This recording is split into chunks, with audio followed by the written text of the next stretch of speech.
যে মাদ্রাসা, সেই মাদ্রাসাতে কোনো জঙ্গি তৈরি হয় না, এটা আমি গ্যারেন্টি দিয়ে বলতে পারি। ইংরেজি পড়ানো হয়, এখানে সায়েন্স পড়ানো হয়, এখানে বাংলা পড়ানো হয়, তার সঙ্গে শুধু থাকে আরবি।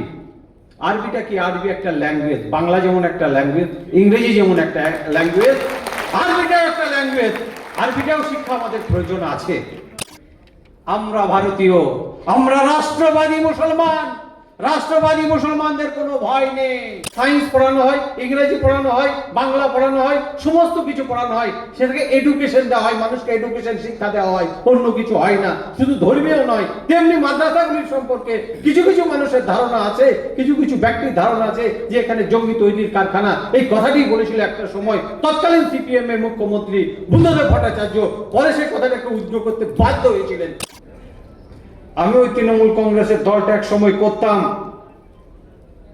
আমরা লক্ষ্য করেছি যে তারা শুধু বোমা এবং গুন্ডা তৈরি করেছে। আজকে আপনারা গোটা রাজ্যে দেখতে পাচ্ছেন, খবরের কাগজে, টিভিতে, সোশ্যাল মিডিয়ায়, ডিমের দাম বেড়ে গিয়েছে। এদের শিক্ষাগত যোগ্যতা নেই, এদেরকে নেতা বানানো হয়েছিল, সেই কারণেই আজকে ডিমের দাম বেড়ে গিয়েছে। বাকিটা বললাম না।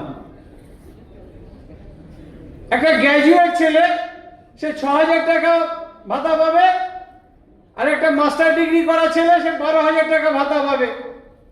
একটা লেবারের দাম কত? একটা লেবারের দাম কত?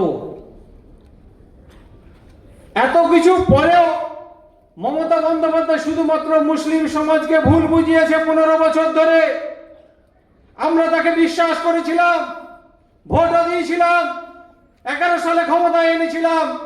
তিনি ক্ষমতায় আসার আগেই বলেছিলেন 10,000 মাদ্রাসা স্যাংশন দেব, 10,000 মাদ্রাসায় শিক্ষক শিক্ষিকা নিয়োগ হবে, সেখানে ছাত্রদের পড়াশোনার ব্যবস্থা হবে, মিড ডে মিলের ব্যবস্থা হবে, শিক্ষকদের বেতনের ব্যবস্থা হবে। আমরা দেখলাম শিক্ষকদের বেতনের ব্যবস্থা হয়নি, ওই লক্ষ্মীর ভান্ডারের মতো ভাতার ব্যবস্থা হয়েছে। মুসলিমদের শুধু ভুল বোঝানো। 2025 সালে নভেম্বর মাসে আমি যেদিনকে বিজেপিতে জয়েন করি, সেদিন আমি বলেছিলাম, সেদিনও এসআইআর নামে ভুল বোঝাচ্ছিল তৎকালীন রাজ্যের মুখ্যমন্ত্রী মমতা বন্দ্যোপাধ্যায়, যে এই রাজ্যের মুসলিমদের পাকিস্তানে পাঠানো হবে, বাংলাদেশে পাঠানো হবে, আফগানিস্তানে পাঠানো হবে, এদেশের আমাদের থাকতে দেওয়া হবে না। আমরা কি লক্ষ্য করলাম? 2026 সালে 4ই মে যেদিনকে রেজাল্ট বেরোলো, রেজাল্ট ঘোষণা হলো, দেখলাম একটাও মুসলিম সমাজকে, একটাও মুসলিম ভাইকে বাংলাদেশে পাঠানো হয়নি, পাকিস্তানে পাঠানো হয়নি, আফগানিস্তানে পাঠানো হয়নি। আমরা ভারতীয়, আমরা রাষ্ট্রবাদী মুসলমান। রাষ্ট্রবাদী মুসলমানদের কোনো ভয় নেই। বারবার আমাদের রাজ্যের তৎকালীন বিরোধী নেতা, বর্তমানে মুখ্যমন্ত্রী, তিনি বারবার ঘোষণা করেছেন রাষ্ট্রবাদী মুসলমানদের কোনো ভয় নাই। কি রাষ্ট্রবাদটা? কি খাই না গায়ে মাখে? রাষ্ট্রবাদটা হচ্ছে আমরা রাষ্ট্রের পক্ষে। আমার মাদ্রাসার সামনে যদি ভারতীয় জাতীয় পতাকা ওড়ে, এতে ক্ষতি কি? আমার মসজিদের পাশে যদি ভারতীয় জাতীয় পতাকা ওড়ে, এতে ক্ষতি কি? এটাই ভুল বোঝাচ্ছিল মমতা বন্দ্যোপাধ্যায়, এটাই ভুল বোঝাচ্ছিল। আর এই শিক্ষকদের, আপনারা যারা শিক্ষক আছেন, আপনাদের শুধু ক্ষমতা দিচ্ছিল। আজকের দিনে 12,000 টাকা একটা মাস্টার ডিগ্রি করা ছেলের বেতন হচ্ছে 12,000 টাকা। খুব লজ্জাজনক কাজ।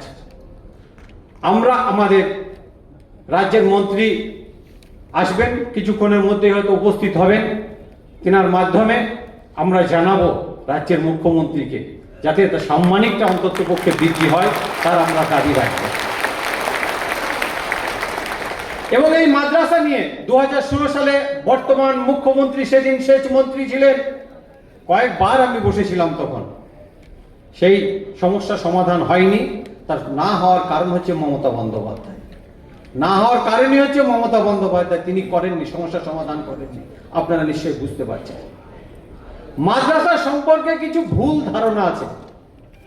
কেউ কেউ বলার চেষ্টা করছেন যে মাদ্রাসায় নাকি জঙ্গি তৈরি হয়।